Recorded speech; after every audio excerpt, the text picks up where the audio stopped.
guys, sorry I forgot to start you guys earlier. So we're almost live on the other side. We're on Facebook, YouTube, Instagram. We're going to be talking about decoding the dilemma, weighing the HOAs. So join us, and I really will. And I will see you in a second.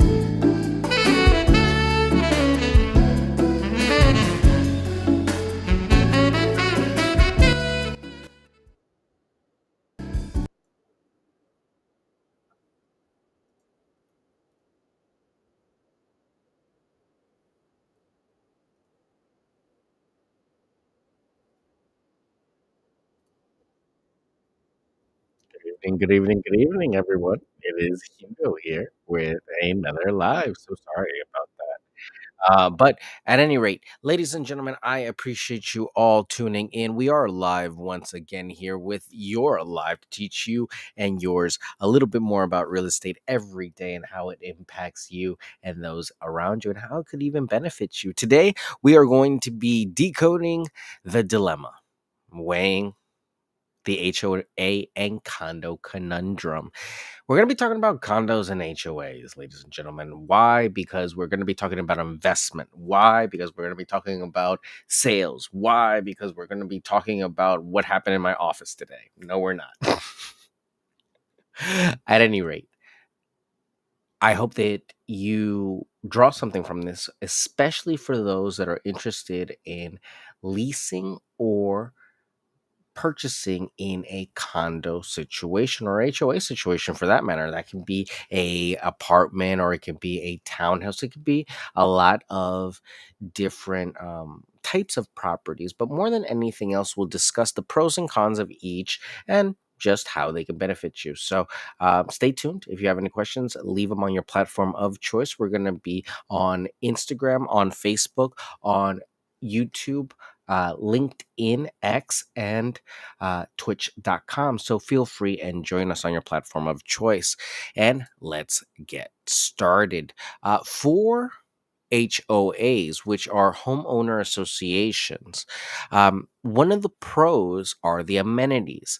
Many HOA communities offer amenities such as pools, gyms, parks, and community centers. Maintenance is also a big plus on the HOA side, often taking care of exterior maintenance, landscaping, and common area upkeep. That could be the benches, it could be the common areas, it could be the parking lots, it could be the sidewalks. Rules and regulations are usually in place when it comes to an HOA. Typically enforced rules. Typic- HOAs typically enforce rules to maintain property values and aesthetics, promoting a cohesive neighborhood appearance. That can be a plus and it could also be a minus because the way the HOA rules are maintained for you is the way they should be maintained for everyone. So sometimes there are HOAs that are run by a board that is not on the up and up, and that can be very trying to deal with, especially as a homeowner. But more than anything else, the concept of the HOA board and association is there to maintain the property values and the look, the feel, the cleanliness of the community and that area. That's what you pay for, and that's what we want to keep, so to speak. Usually, it prevents what you could do on the outside of the buildings and what type of selection you have to make improvements from when it comes to color palette and things like that.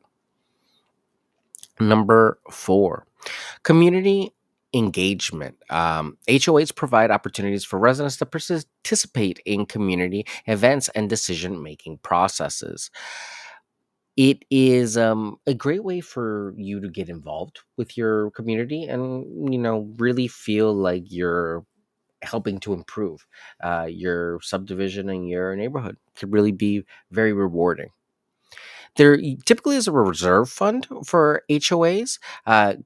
They collect fees to build reserve funds for future repairs and upgrades, ensuring the long-term well-being of the community. And actually, that last one is have been a point of great contention these last few years, as there has been new legislation that's been passed that actually speaks to that. That HOAs and condo associations have to have a certain amount of money that is in their reserve fund, and an assessment has to be done of these repairs and upgrades. That you just cannot just automatically up the fees for these places out of nowhere, that some of these places were taking advantage of this, upping the fees, and the money wasn't really going anywhere.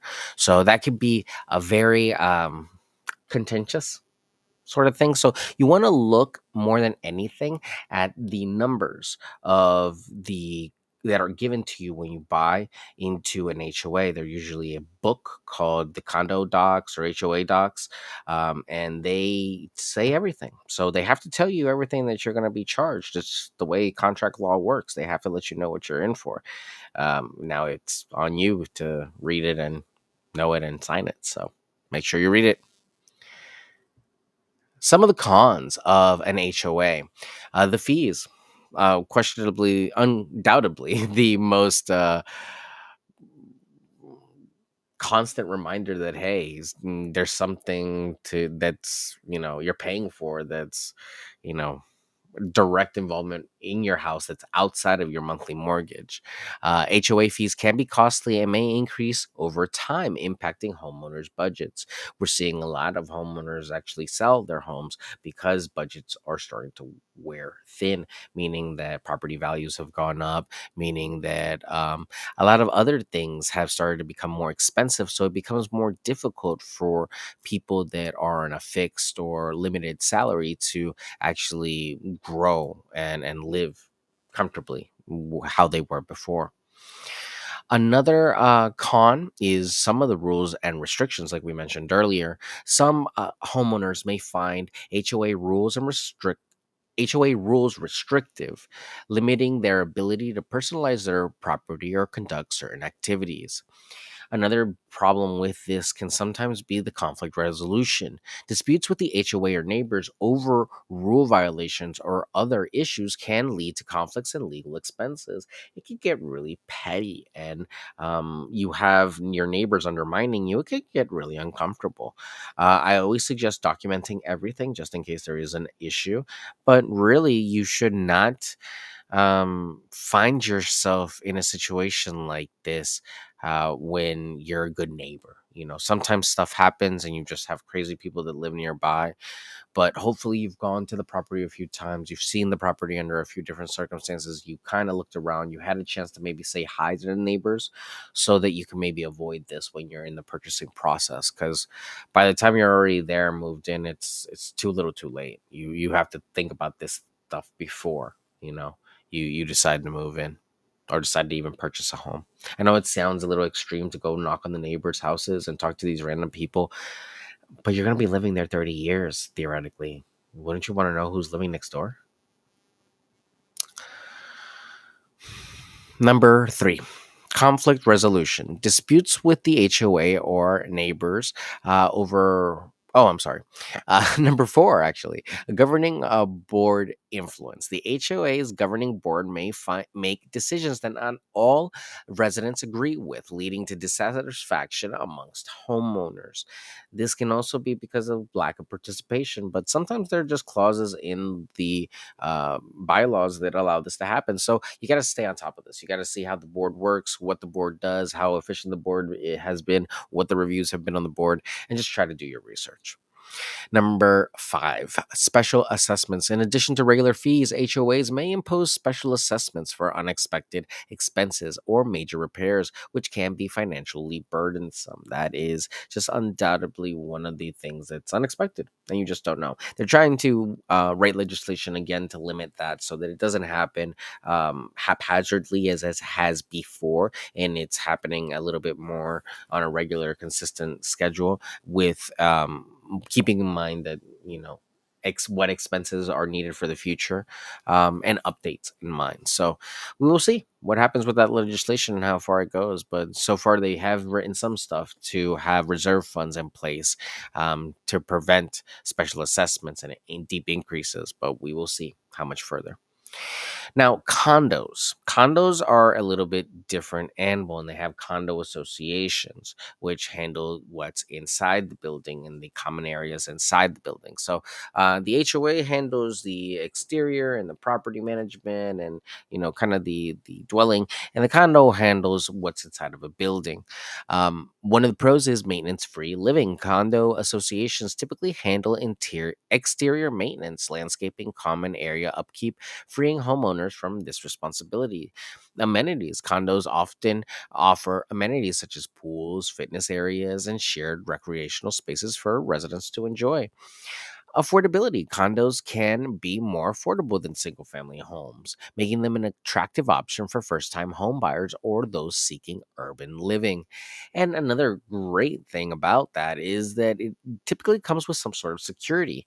Many condos offer security features such as a gated entry, surveillance cameras, or on site security personnel, providing peace of mind for residents, especially in where we live. That can be really a deal breaker. So, location matters, as we all know about real estate, and condos are often located in desirable urban and suburban areas, often convenient access to amenities, public transportation, and entertainment options. They are the first place to start your investment journey in real estate. And you should think about it, especially with this turn in the market that we have. I know rates are high, but you should get out there and look, because more than anything else, what you'll see is that the market is a little bit low on inventory, but we're seeing houses come on the market from people that unfortunately just can't afford their homes. Now, these properties are not going at low value. They're not, pricing down, they're being priced up, but at least we're getting some properties on the market, be it for the cost of living going up. But it's a slower trickle than we expected. We're still waiting for Fed uh, rates to lower to help the overall interest rate market fluctuate. But if that happens, there's just going to be more buyers in the market. And with lack of inventory, that's just going to put deeper pressure on the competition. So keep this in mind. You know, Investing in condos can be a little bit daunting because, they are affordable. You don't know who's living around you. It is living inside of a building. If something happens, it is building living. But, it can be a great place to start your journey and an affordable option for many. And remember, we always can build up in real estate, rolling in our equity into a bigger property further down the line. It's just really about how we play it. Some of the cons of condos are HOA fees. Similar to HOAs, condo associations charge monthly fees to cover maintenance and amenities, which can be significant. These are sometimes called HOA fees or condo association fees, but you could have both potentially. So make sure that if they're being paid to one entity or two entities, who's they are going to, and when they have to be paid by, because sometimes that could be a separate charge independent from your mortgage and also from any other expenses you might have in escrow. So, limited control. Condo owners have limited control over common areas and building policies, as decisions are made collectively by the association. I've seen associations and condos sometimes have a vote and elect some changes to happen, some pallets, some materials to be used, but usually it's a choice that's done between a few different choices that have already been pre-selected. So keep that in mind. But really, if we're there for the return of investment and just having a place to live, not typically the biggest deal. But you want to be in a building that is nice, inviting, clean, well lit, and secure. Another big con of the condo living lifestyle and condo associations is noise and privacy. Living in close proximity to neighbors may result in noise disturbances and limited privacy compared to single family homes. It can get tight, especially in a condo where the walls might be thinner or it's an older building and you just can hear more of the ricks and rattles of the home and the plumbing. It happens. But noise and privacy. It's a big thing. You gotta go in there a few times. You gotta check it out. A lot of the condos are very well insulated, so you don't really have noise as an issue. But privacy can always be a concern. Number four, special assessments. Condo associations may impose special assessments for major repairs or renovations and adding unexpected costs for homeowners. When the roof is damaged or there's a huge repair of a system that needs to be changed, sometimes that assessment is trickled down into the owners. So it's sometimes out of the monthly mortgage and it's a special assessment. So they will let you know typically 90 days before it hits, but you are responsible for it as a homeowner. So keep that in mind. And number five, resale restrictions. Some condos may have restrictions on renting out units or selling to certain types of buyers, limiting flexibility to owners. Now, what types of buyers? Don't get it twisted. It's not anything to do with race or, um, you know, religion or anything like that. It's more on to do with certain restrictions when it comes to, how do I say this? Quality of life living. And I'll note this example because it's usually the one that we across the most. We'll have a buyer that wants to buy a condo, but there's possibly an age restriction on it where it's a 55 plus community or 65 and plus community. Sometimes there are limits on who can be there, on how many children can be there just because of covenants and things like that are in place. So keep that in mind. There are restrictions. Sometimes there needs to be approval before the new owners can go in. So it's not anything personal. It just needs to go up before a board, just to ensure that the person is well qualified not only to own the property but to maintain the property. So can be a little complicated to sell one of those, but definitely worth the investment or holding on to it and using it as a cash flow vehicle. Because remember, you can always cash flow a vehicle. Cash flow a property by having a tenant in there that brings you enough money to cover all the rent and the expenses that you might incur throughout the year. You have to budget for a few things: taxes, insurance, and utilities. But if the numbers work, the numbers work. So make sure you're doing your math and making sense, because today we decoded the dilemma of weighing the pros and cons of HOA and condo fees and condo living. So if you have any questions, I am Hugo Quintanilla, your international realtor. With Long Foster, North Potomac, Rockville in Maryland. If you have any questions, comments, concerns, leave them on your platform of choice. Today we were live on Instagram, Facebook, YouTube, LinkedIn, X, and Twitch.com. So I'm literally everywhere. Google it. And I appreciate you guys tuning in. Tomorrow we will have another lesson. We'll talk about another topic on real estate and how it can benefit you. As always, leave a question if you're curious about anything or want some further clarification on, something I might have said. And I look forward to seeing all of you again tomorrow. So take care. Have a great day. And I appreciate you all for watching. See you all tomorrow. Take care. Bye.